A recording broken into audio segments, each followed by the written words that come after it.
یه چشمانداز قشنگی دیگه از کوهپایه‌های زاگرس. با این ماشین تا کجاها که نیومدیم، یعنی واقعا جای همه دوستان خالی، هر کی که میبینه جاش واقعا خالی. عجب جای قشنگیه. چشمانداز بکر.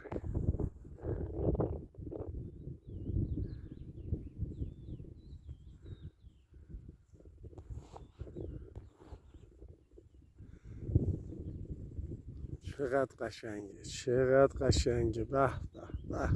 سنگان نقاشی خیلی قشنگ.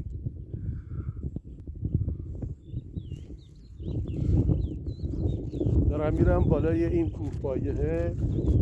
اینجا یه چشمانداز خیلی قشنگ داره و پر کنگر. داریم میریم اینجا ببینیم میتونیم یکم کنگر بکنیم. جای همگی خالی.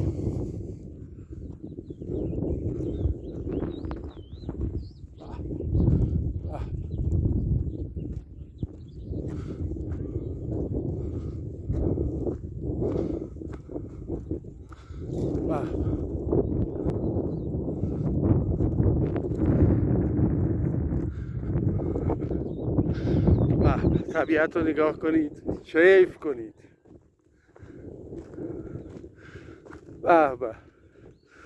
دیگه به نظرتون کجا میشه یه همچین نقاشی پیدا کرد از طبیعت زیبای خداوند؟